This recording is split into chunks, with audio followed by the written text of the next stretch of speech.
Heidi ho neighbors, Rado Goji here, and welcome back to Let's Play Baldur's Gate. This is actually the third attempt I've had at filming this particular session. Both times, didn't have anything to do with the game, but both times, once I finished recording, Audacity would crash, and I would lose about an hour's worth of footage. So what I'm actually going to do today is I'm going to try to record this session, at the very least, one part at a time. So once this 15-minute part is up, I'm going to stop recording and maybe edit it together, and then attempt to do another part or whatever. I still have to record some Zelda today. I actually haven't had Zelda up in the past couple days, mainly due to laziness. I really didn't feel like playing Zelda. Anyway, I'm all rested up and ready to move on down to Nashkel. Now, technically, I could continue exploring the temple area, but I figure you're pretty sick of bear ghosts by now, so we're going to just skip on down to Nashkel. Now, this area is pretty... well, look, let me just say that there's really nothing here of interest. Or at least, I guess there is one thing here of interest, but it's pretty much right in our path, so I'm not going to go out of my way to try to find things. And hopefully Audacity won't give me a load of crap and crash when I'm done recording these 15 minutes or however long I'm going to spend on this. So, yeah. I mean, I didn't try some hobgoblins here. I didn't actually try... the last couple times I tried recording was actually yesterday, because I really wanted to play, and the only reason I stopped was because the recording process was making me mad.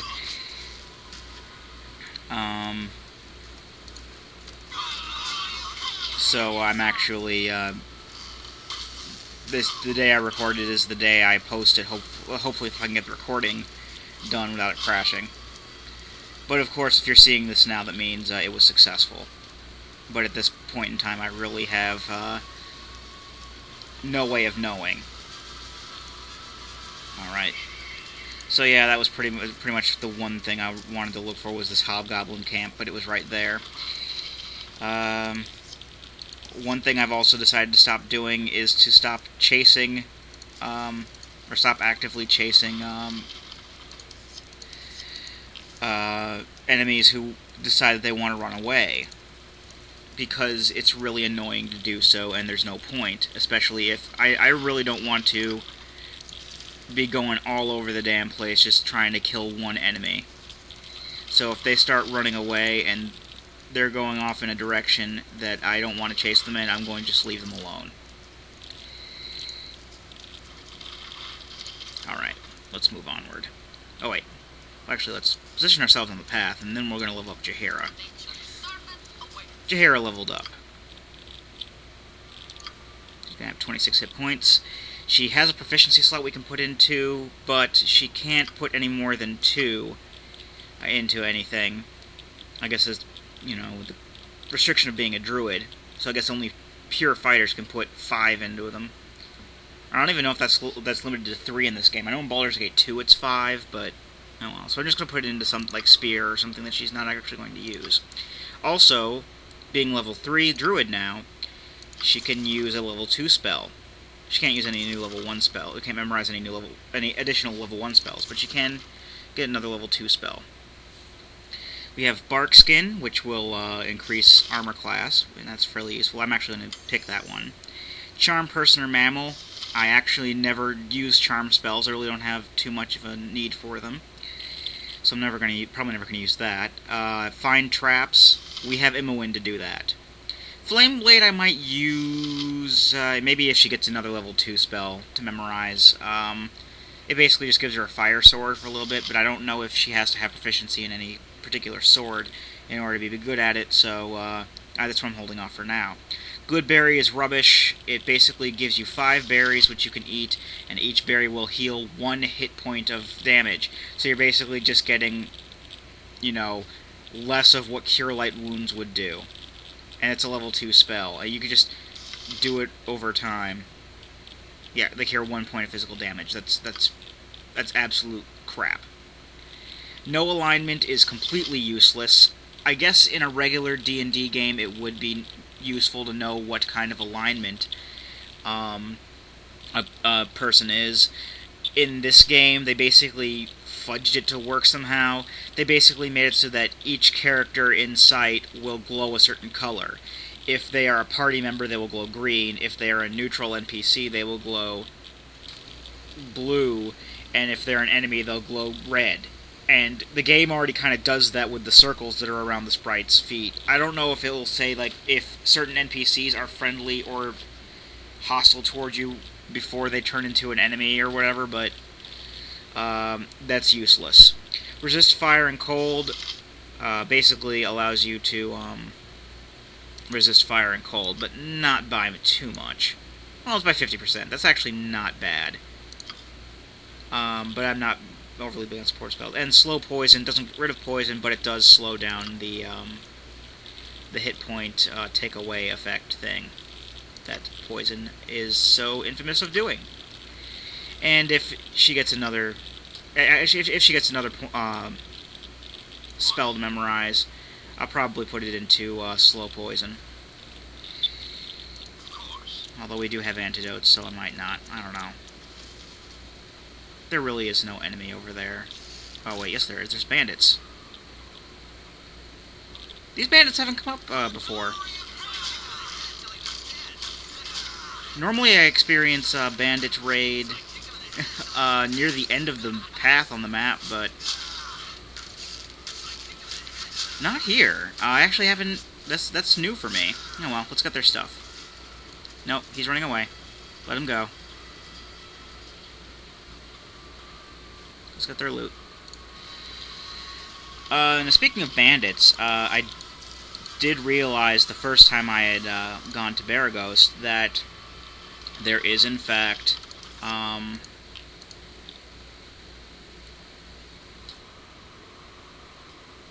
okay. Shut up, Ajantis.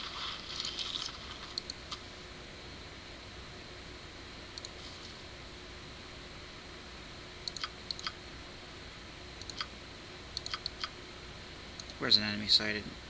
Oh, he's coming back. Well, if that's the way he wants to play it.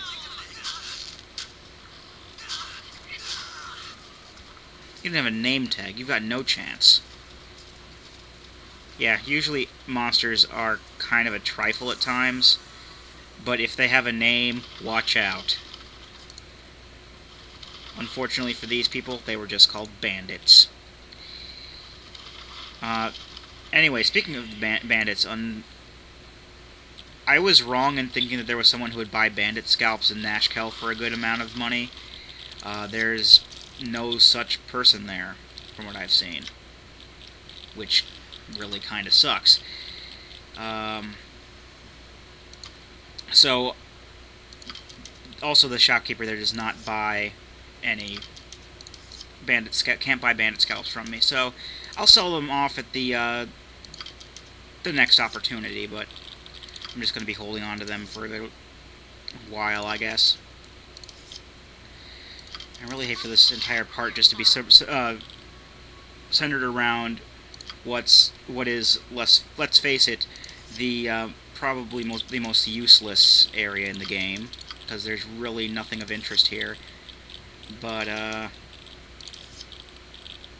running into a lot of stuff. I still need to use that freaking wand of magic missiles. Just never think about it. Alright. I promise. The next thing we see is getting magic missiled. Which is probably kobolds up here. Yeah, I know I'm kind of spoiling it, but I've gone through this twice, and I am getting a little sick of it. There you are. Magic missile. Like I said, normally at this point in the game, that wand is gone. Alright, start plowing him. Whoa.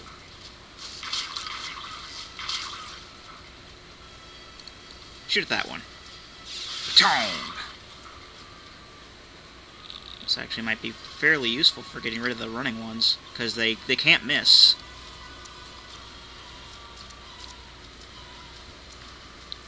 Okay, no. Screw it. Screw it, he's just gonna run away. And I'm sick of chasing him. Basically, these guys just have short swords on them, as well as assorted goodies. In this case, it's pretty much just gold coins. And my dog is barking. Again. My dog's been barking quite a bit lately. For no particular reason, I guess. Excuse me. Make it quick. Alright, moving right along. And the kobold is still in morale failure. I don't care. You can go be in morale failure over there. I'm going to Nashkel.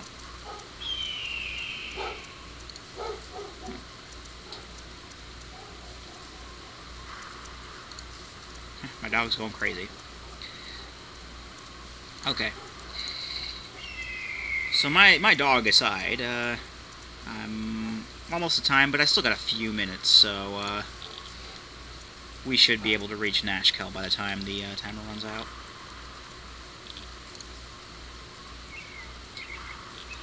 Okay, so the bandits just moved. I normally fight bandits down here, but I guess they just moved up to that other place where we fought them. His name is Lord Foreshadow. He's a noble. He says, "Well, you just add to the local color. Quite the smashing bit of dress you wear there.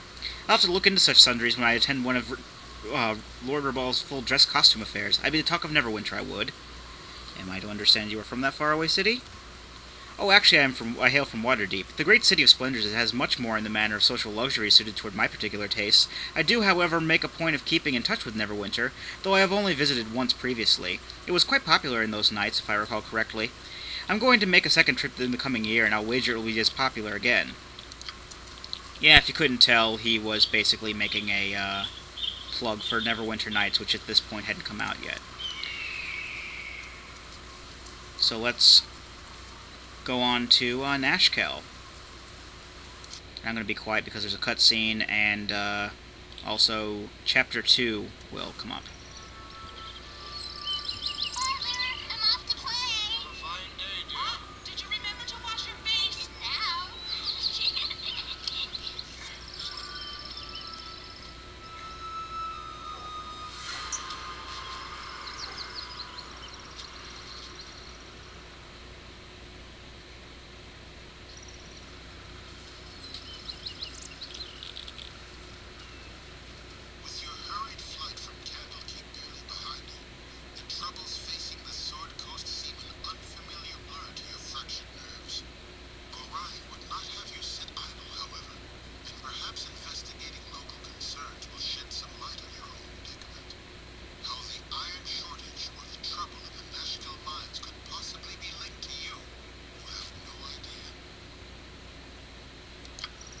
Alright, now before I go, I have a little over a minute left. I started about 50 seconds into the sound recording. We're actually going to get something awesome down here before we go into Nashkel proper.